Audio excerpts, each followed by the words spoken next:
Sa siyudad sa Lapu-Lapu, kanunay ug igong supply sa tubig ug kuryente sa Islas Ulango ug ang pagbabarog og dugang infrastructure projects mao'y gipunting ni Mayor Junard Ahong Chan aron mamahimong Little Singapore of the Philippines. Ang dakbayan, ano ang report? Sa inaugural address ni Mayor Junard Ahong Chan, numero 1 niyang gihisgutan ang paghatod og dugang kalambuan sa Ulango Island.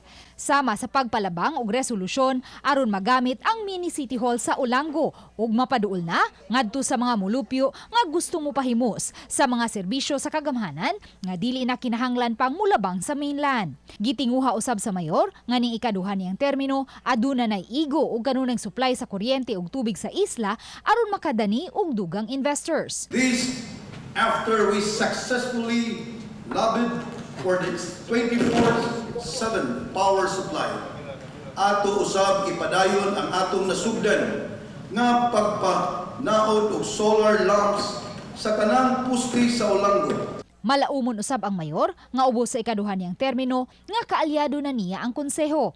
Hayan, mapatuman na niya ang mga infrastructure projects sama sa Skyway nga magdugtong sa CCLEX ngadto sa airport ug pag-ugmad og boardwalk nga gikan sa first bridge paingon sa second bridge. The construction of the boardwalk similar to that of Singapore is a step closer towards that Singapore dream. Iyang giauhag ang konseho nga moduso og ordinansahon nga maghimo sa dakbayan nga makabarog og mas andam kung adunay mga dagkong katalagman sama sa bagyong Odette. Laing auhag niya sa konseho mao ang pagpalabang sa 2022 annual budget aron may gahin nga magamit sa pagpaayom-ayom sa mga nagubang infrastruktura ug sa pagpalambo usab sa turismo sa dakbayan. Nagtinguha usab si Chan nga mausbawan ang suhulan sa mga kawani sa City Hall tungod kay apektado na usab sila sa pusot-pusot nga pagsaka sa presyo sa produktong petrolyo.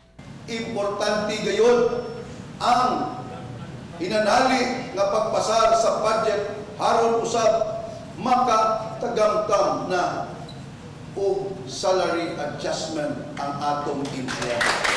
Uban ni Marlon Malgazo, Luan Merondina, Balitang Bisdak.